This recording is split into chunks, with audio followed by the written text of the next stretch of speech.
Hello everyone, welcome to the prime I podcast. मैं हूं आपका होस्ट आदेश दीक्षित। आज हम कुछ इंटरेस्टिंग टॉपिक्स के बारे में बात करेंगे, जैसे कि आर्टिफिशियल इंटेलिजेंस और फेक न्यूज़। आज के हमारे गेस्ट हैं डॉक्टर आदित्य कुमार शुक्ला। डॉक्टर शुक्ला इस वक्त Amity school of communication Gwalior में हेड ऑफ द इंस्टीट्यूट है। वे एक सर्टिफाइड फैक्ट चेकर है गूगल की तरफ से और पिछले 13 साल से एकेडमिया एक्सपीरियंस रखते हैं। तो बिना किसी देरी के चलिए शुरू करते हैं आज की बातचीत।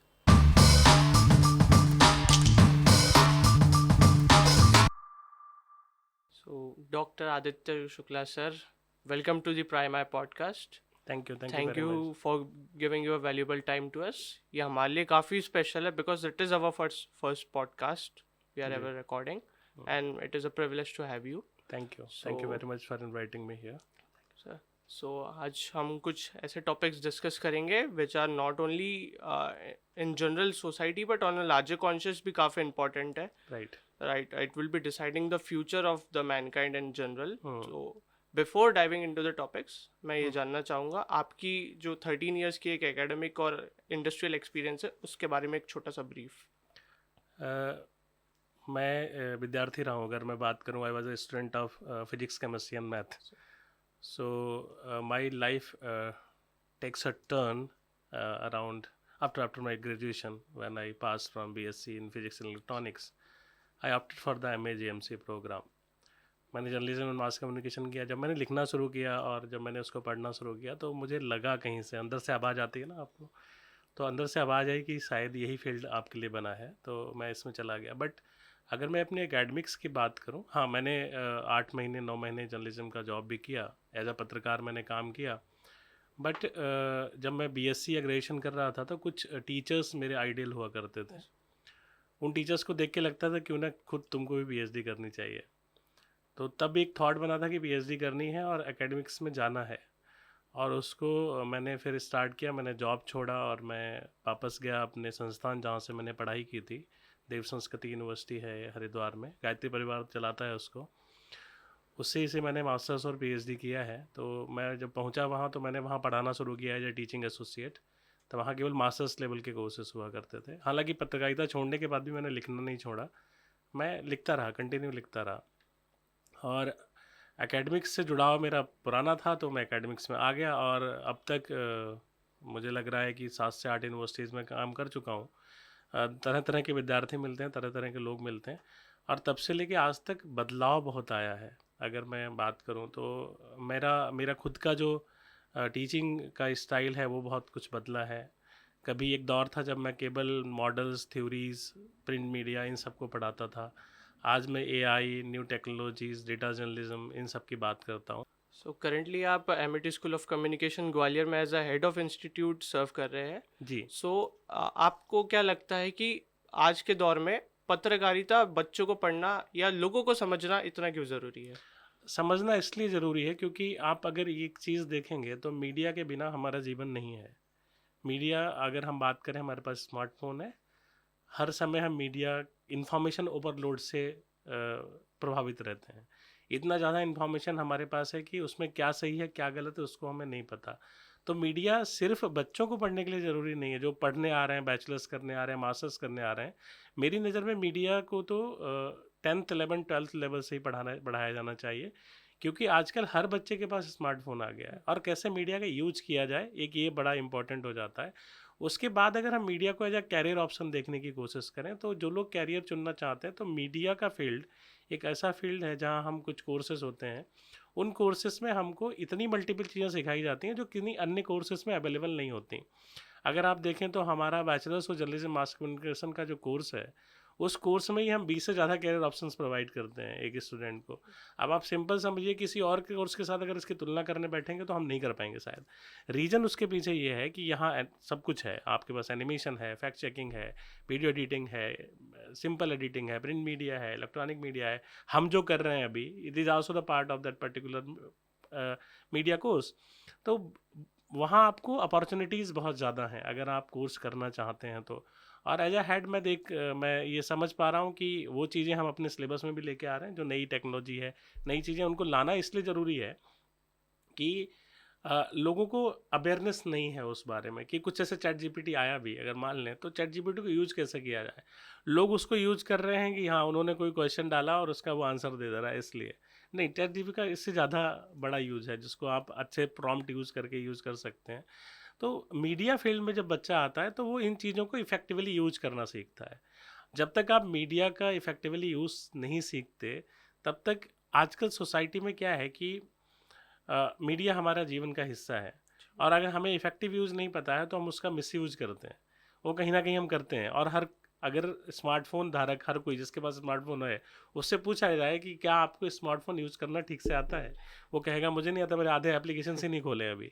तो इसके लिए ज़रूरी हो जाता है कि आपको मीडिया पढ़ाया जाए, इसको मीडिया लिटरेसी भी बोलते हैं।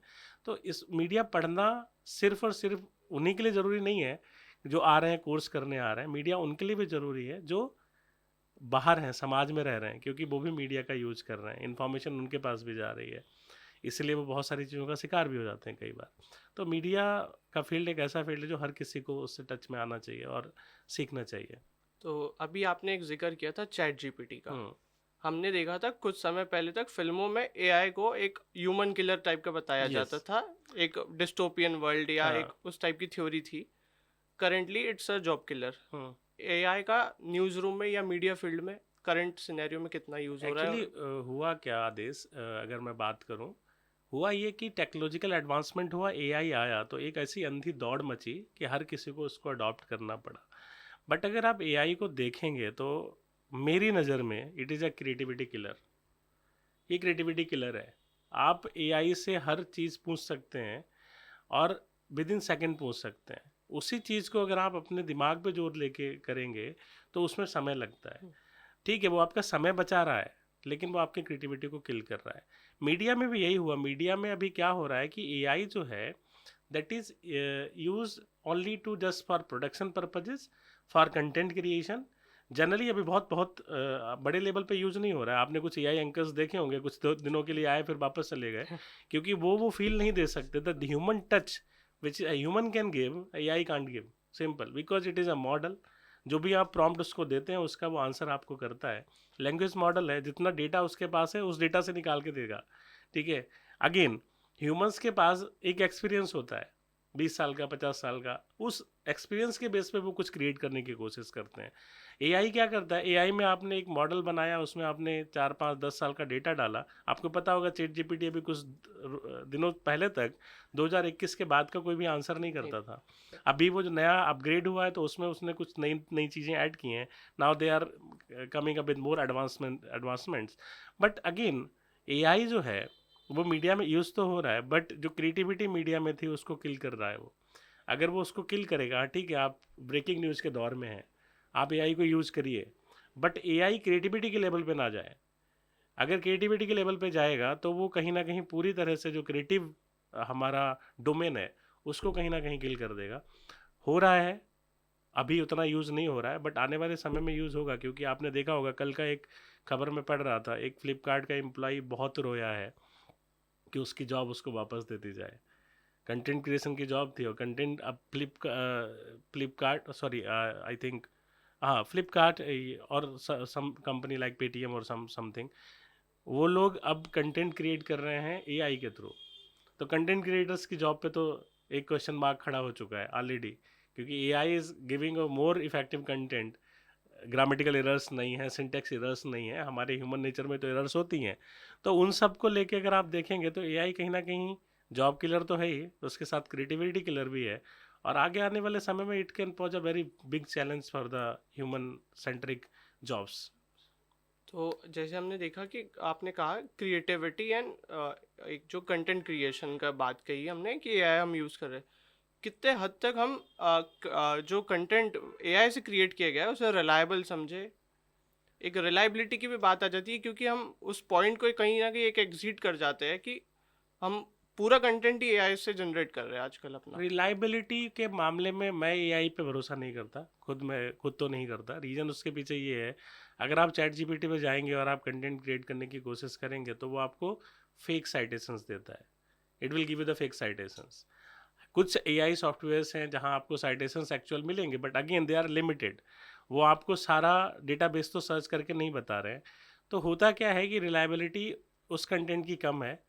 अगर आप उस कंटेंट को एज इट इज़ ले रहे हैं तो कहीं ना कहीं आप समाज को मिस इन्फॉर्मेशन की तरफ ले जा रहे हैं एक तरह से।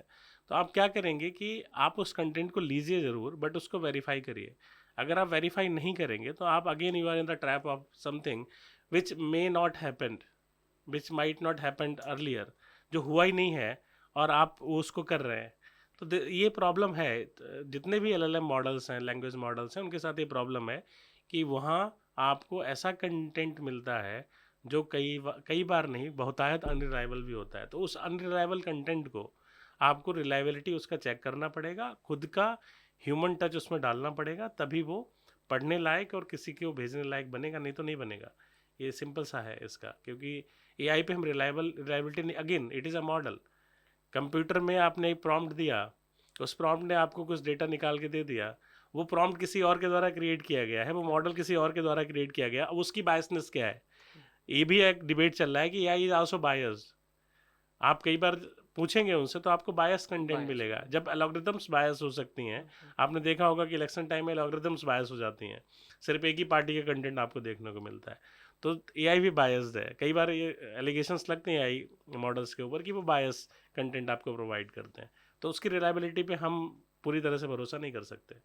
करंट 2024 इलेक्शंस हुए, तो इसमें एआई को एक बहुत ही सीरियसली फ्लैग्ड किया गया था by be it like reporters across borders या रॉयटर्स। यस यस, अलग अलग लोगों ने, एजेंसीज ने इसे फ्लैग किया था राइट। कि it may trigger some kind of a like negative results on the elections. Currently AI and elections या AI in political geopolitical scenario कितना खतरनाक है? मैं आपको एक बात ऐड करूंगा यहाँ।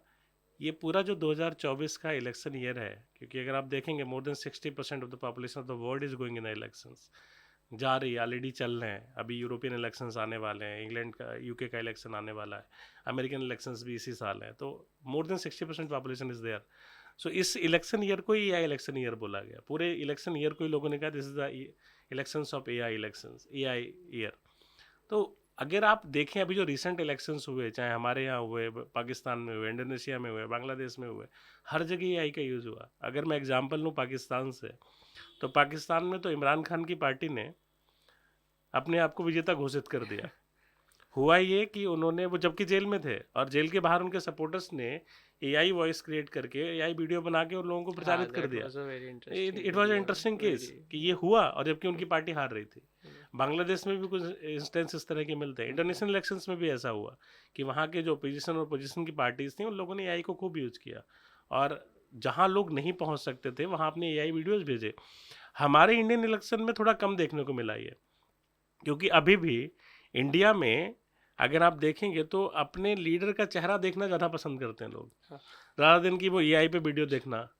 तो AI का यूज़ हुआ, एडिटेड वीडियोज़ और इस तरह के वीडियोज़, वॉइस क्लोनिंग की गई।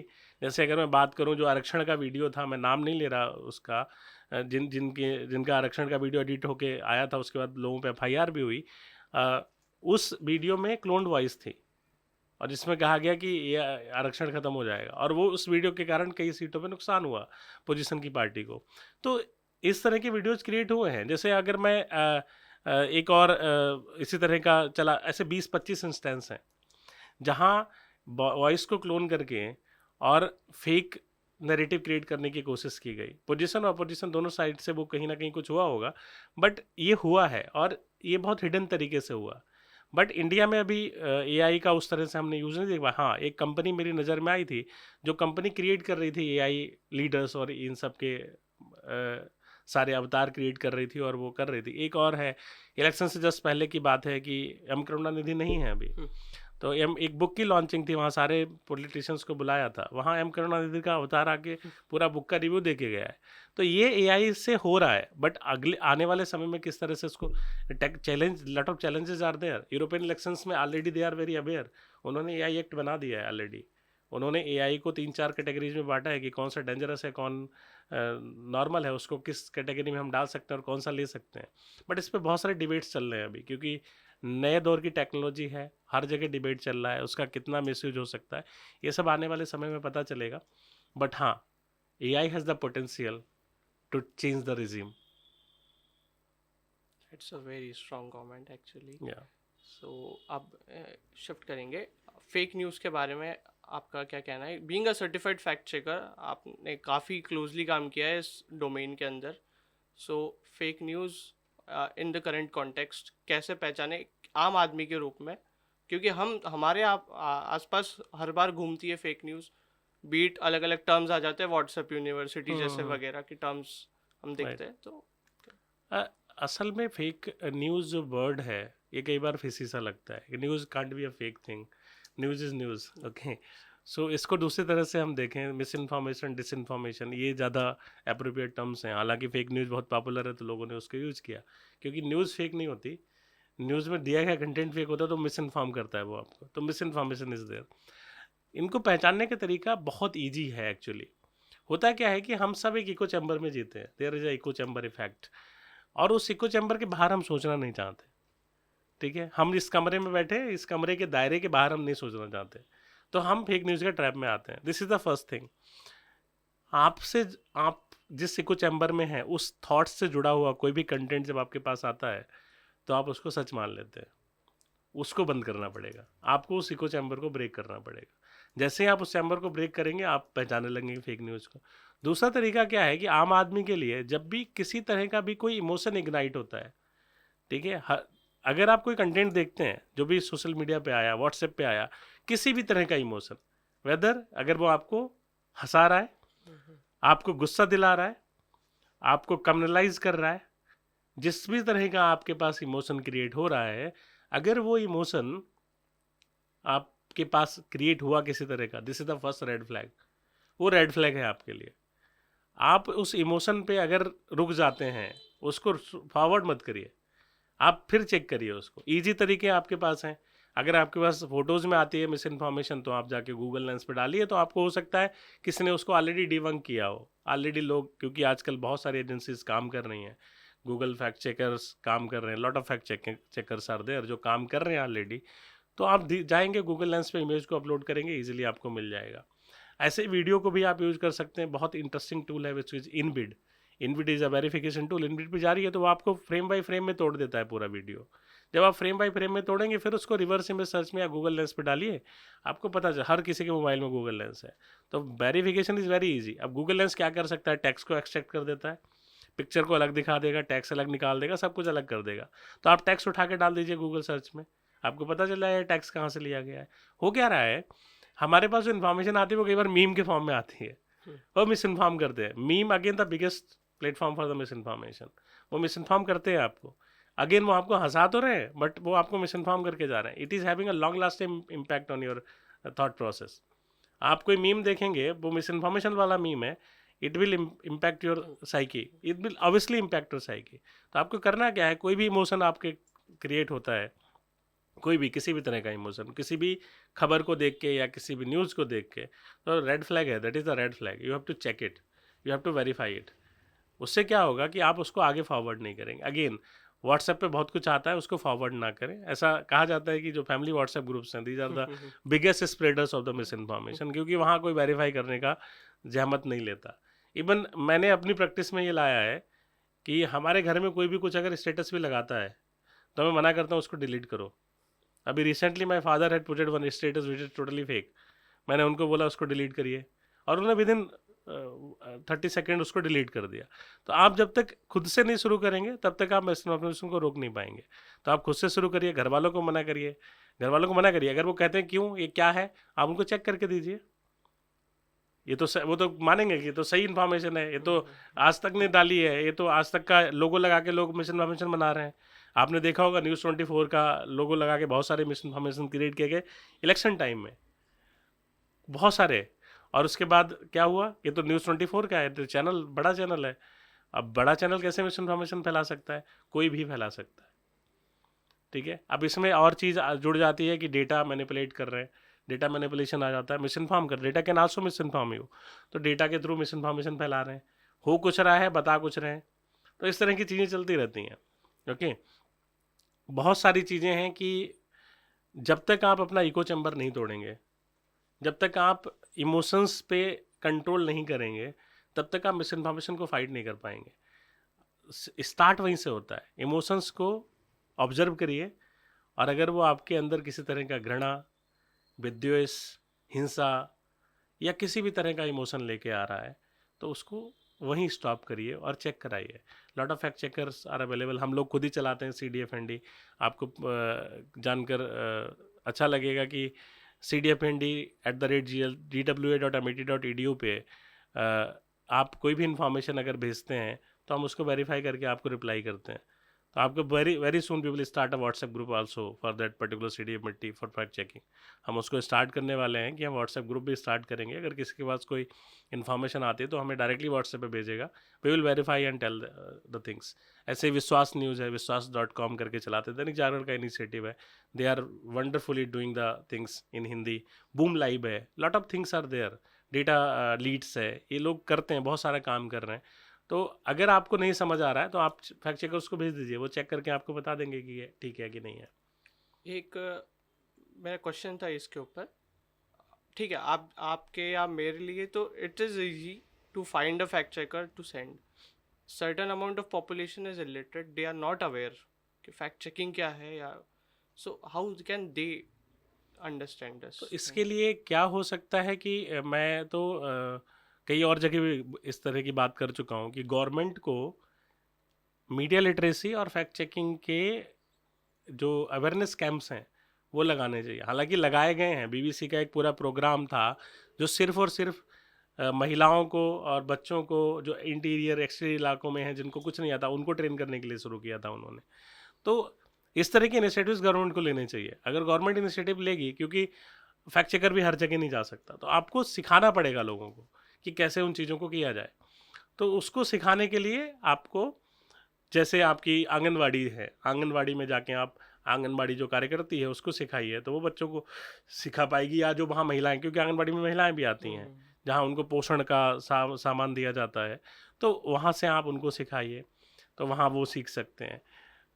धीरे धीरे क्या है कि आप स्कूल्स में शुरू करिए. जब बच्चों में अवेयरनेस आएगी, क्योंकि है क्या कि अभी क्या है, जो लोग फैक्ट चेकिंग की ट्रैप में हैं जनरली, वो या तो यंग एज है या बहुत ओल्डर एज है. बीच के लोग थोड़ा सा अवेयर हैं अभी, तो वो जान रहे हैं. वो लोग डिजिटल माइग्रेट करके आए हैं डिजिटल प्लेटफॉर्म्स पे, तो उनको इतनी अवेयरनेस नहीं है. तो आप उनके लिए कैंप्स स्टार्ट कर सकते हैं. मीडिया लिटरेसी के कोर्सेस आपको लाने पड़ेंगे लोअर लेवल पे.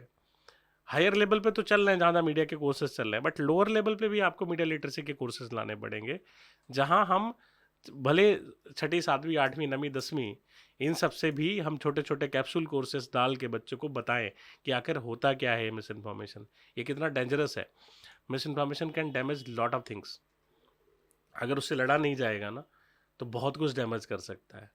और पूरा पूरा क्या है कि पूरा सोसाइटी को डिस्टर्ब कर देता है. बहुत जगह ऐसा हो चुका है ऑलरेडी. तो ये होना चाहिए. इसको सिखाने के लिए गवर्नमेंट इनिशिएटिव्स ज़रूरी हैं, क्योंकि मे भी प्राइवेट संस्थाएं भी अपने इनिशिएटिव्स ले सकती हैं, NGOs भी इनिशिएटिव्स ले सकते हैं. वो भी अपने कैंप्स और उन तरह से फैक्ट चेकर्स को बुला के ट्रेनिंग्स दे सकते हैं. तो ट्रेनिंग इज़ ओनली थिंग जो बचा सकती है. अगर ट्रेनिंग नहीं दी जाएगी तो लोगों को ये नहीं पता स्मार्टफोन कैसे यूज़ करना है, अभी भी नहीं पता. जबकि हमारे यहाँ almost 90% population is using smartphone right now, तो उनको पता ही नहीं है स्मार्टफोन यूज़ कैसे करना है. तो विद फैक्ट चेकिंग और मिस इन्फॉर्मेशन थोड़ी ज़्यादा बड़ी बात हो गई. तो उनको सिखाना पड़ेगा पहले तो स्मार्टफोन कैसे यूज़ किया जाए, फिर फैक्ट चेकिंग और उसके बारे में कि मिस इन्फॉर्मेशन होता क्या है, उसको बचा कैसे जाए. ये धीरे धीरे ही होगा, बट बड़ी पॉपुलेशन है हमारे इंडिया में. इवन हम तो ठीक है, हम कई बार हम लेगार्ड्स बोले जाते हैं कई मामलों में, टेक्नोलॉजी अडॉप्टेशन और इन सब के मामलों में. यूरोपियन कंट्रीज़ में भी बहुत ज़्यादा अवेयरनेस नहीं है, वहाँ भी मिस इन्फॉर्मेशन बहुत ज़्यादा फैला हुआ है. तो उन सब चीज़ों को अगर देखें तो मिस इन्फॉर्मेशन अभी दिख रहा है तो बहुत सदियों से चल रहा है, बट दिख रहा है और ये डेंजरस हो रहा है. उसके लिए तो लाना पड़ेगा हमें कुछ ना कुछ मॉड्यूल्स, कैप्सूल कोर्सेस, इस तरह की चीज़ें लाके हमें लोगों को जागरूक करना पड़ेगा, तभी संभव हो सकता है. सो एक स्टेटमेंट था, data is the new oil, को पता होगा. डेटा जर्नलिज्म और डेटा का यूज़ करंट स्टेज में कितना इम्पोर्टेंट हो रहा है, कितना बड़ा हो रहा है data day by day. Actually everything is data. I will start from here. That's why data is new oil. और डेटा ही है सब कुछ. अगर आप फेसबुक पे हैं, आप कुछ लिखते हैं, आप कोई फ़ोटो पोस्ट करते हैं, it is everything is converting into data. What they do that with that data? They sell this data to advertising companies, and you are getting the customized advertisement on the Facebook. तो data, जितना भी चीज़ें, जितने ज़्यादा हम technology की तरफ बढ़ेंगे उतना ज़्यादा हम डेटा अडोप्टेबिलिटी की तरफ बढ़ेंगे. हर चीज़ डेटा में होती चली जाएगी. इवन अभी जो हम रिकॉर्डिंग कर रहे हैं, it is also going into the data. ये some type of data is there, audio data is there, और ये रिकॉर्ड हो रहा है, जा रहा है कहीं और कैप्चर होगा, फिर आप इसको कहीं अपलोड करेंगे और अगेन ये कन्वर्ट हो जाएगा डेटा में. तो इसके जो कीवर्ड्स हैं वहाँ के लॉगरिथम्स कैप्चर करेंगे और आपको उसी तरह की चीज़ें फिर प्रोवाइड करेंगे जब भी आप इसको अपलोड कर देंगे. तो है क्या कि डेटा ने पूरा सिनेरियो बदल दिया है. डेटा पहले भी था बट डेटा इतना पॉपुलर नहीं था. जब से हम टेक्नोलॉजी की तरफ बढ़े हैं तब से डेटा ज़्यादा पॉपुलराइज हो गया. इसलिए डेटा को न्यू ऑयल इसलिए बोला जा रहा है कि हर चीज़ बिक रही है डेटा के नाम पे. आपके मोबाइल फ़ोन्स का डेटा आपने देखा होगा बिकता है. आप जैसे अभी जीवैम का केस आपको पता होगा कि उसमें पूरा कितनी महिलाओं का डेटा लीक हो गया, और वो लीक हुआ या बेच दिया गया किसी को नहीं पता, ऐसा कहा गया कि लीक हो गया. ठीक है, अंडरगारमेंट्स का डेटा था, आप समझिए उसको. तो it is dangerous threat also कि आपका डेटा कहीं स्टोर हो रहा है और वो डेटा लीक हो रहा है या बिक रहा है. तो डेटा बिक रहा है, इसका मतलब वहाँ से पैसा आ रहा है, इसलिए डेटा को नया ऑयल बोला जा रहा है. डेटा के नाम पे मैनिपुलेशन हो रहा है, फेक डेटा जनरेट किया जा रहा है जिसके नाम पे मैनिपुलेट किया जाता है लोगों को, और कहा बताया जाता है कि आपको मिस इन्फॉर्म कर दिया जाता है और आप उसको मान भी लेते हैं क्योंकि वो इस तरह से प्रेजेंट करते हैं उसको. तो डेटा जो है वो आपको इन्फॉर्मेशन तो दे ही दे रहा है, इसके अलावा मिस इन्फॉर्म भी कर रहा है.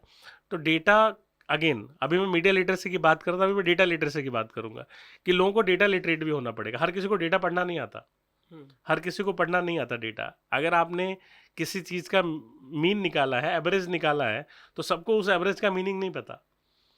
तो उसको भी बताना पड़ेगा कि डेटा को पढ़ा कैसे, डेटा को कैसे समझा जाए. लोग लिख देते हैं 7.8 जीडीपी इंडिया का है, बढ़ रहा है. आम आदमी को कैसे पता कि 7.8 का मतलब क्या है? तो उसको उस भाषा में समझाना पड़ेगा. डेटा को भी समझना और समझाना आज के दौर में बहुत ज़रूरी हो गया है क्योंकि data is everything right now. We are also data. हम we are on sale actually. हम इतना डेटा जनरेट कर रहे हैं, इतना कंटेंट क्रिएट कर रहे हैं एवरी डे. 10 से 15 बार हम मोबाइल क्लिक करते हैं अपना घंटे भर में, उठाते हैं, खोलते हैं, डेटा क्रिएट हो रहा है.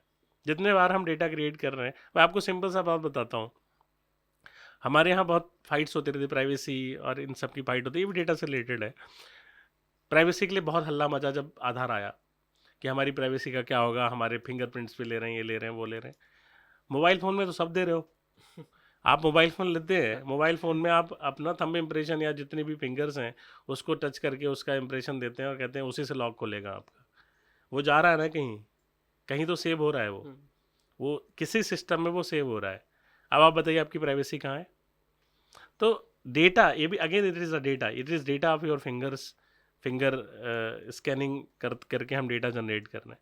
तो डेटा को समझना और डेटा को पढ़ना आज के दौर में बहुत ज़रूरी हो गया है. डेटा नया न्यू ऑयल है क्योंकि हर चीज़ डेटा है और हर चीज़ बिक रहा है. डेटा के नाम पे बहुत कुछ बेचा जा रहा है.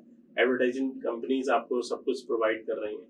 इसके अलावा भी बहुत सारी चीज़. अब आप सिंपल समझिए, आपके फ़ोन पे दिन भर में 25 से 30 स्पैम कॉल्स आते हैं, किसी बैंक से जुड़े हुए, किसी लोन से जुड़े हुए, किसी और से जुड़े हुए. आपने क्या किया था कि आप किसी वेबसाइट पे गए, वजह पॉलिसी बाजार टाइप वेबसाइट पे गए, आपने वहां अपना डेटा फिल किया.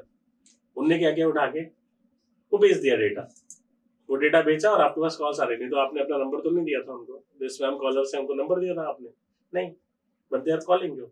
How they are calling? That's why they are the business companies are generating money out of data. That's why data is new oil. तो आप सोशल मीडिया एल्गोरिदम्स के बारे में थोड़ा हमें बता सकते हैं? बहुत सिंपल है ये, बहुत सिंपली अगर आप समझें कि आप एक सोशल मीडिया प्लेटफॉर्म पे हैं. सबसे पहले तो ये समझना जरूरी है कि हर प्लेटफॉर्म डिफरेंट तरह से बिहेव करता है.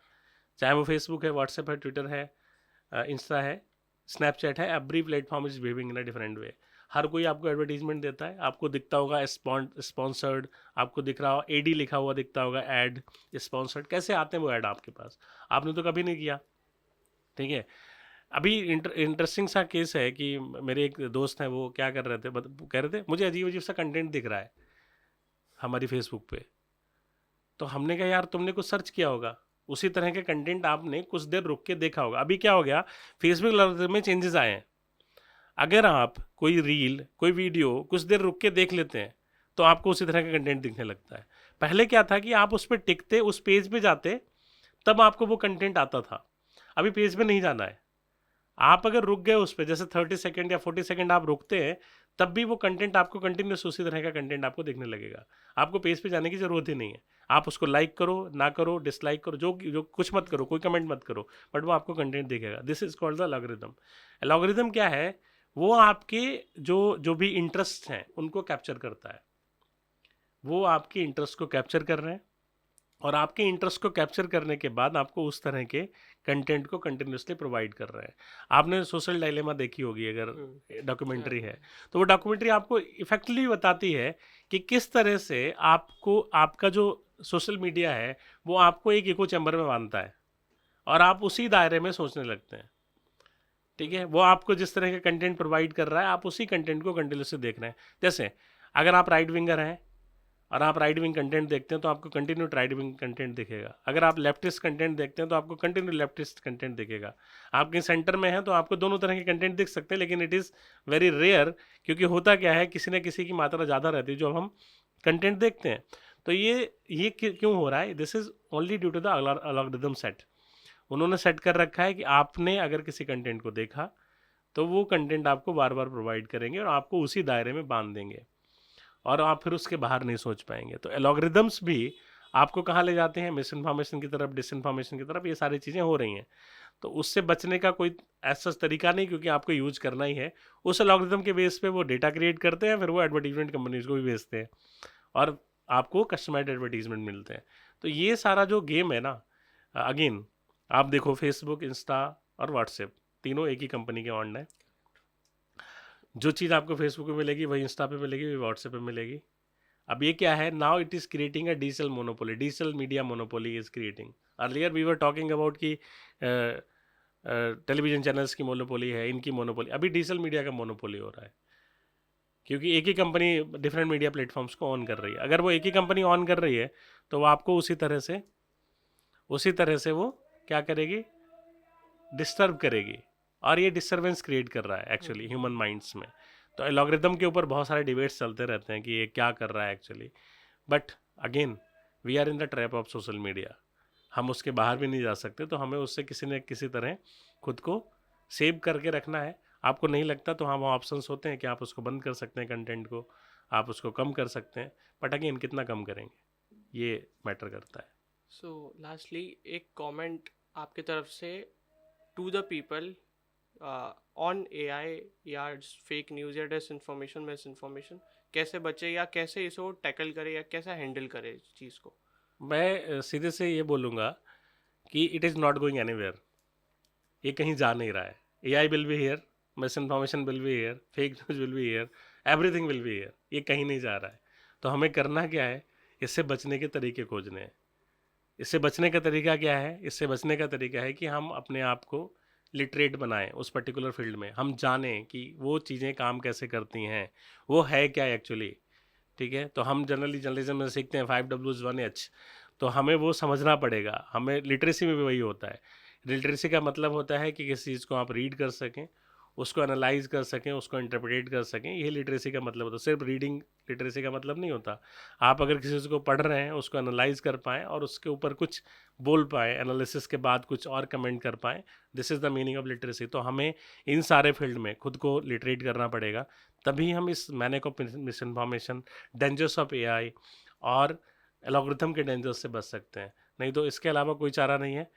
It is not going anywhere, because we are in the digital media, we are in the era of the media, we are in the era of the digital media, and this have to sustain here for years. So thank you so much, sir, for joining with us. Thank you. You Thank gave you, a Adesh. very knowledgeable insight on various things. So thank you so much, sir. Thank you, Adesh. Thank you for calling me here.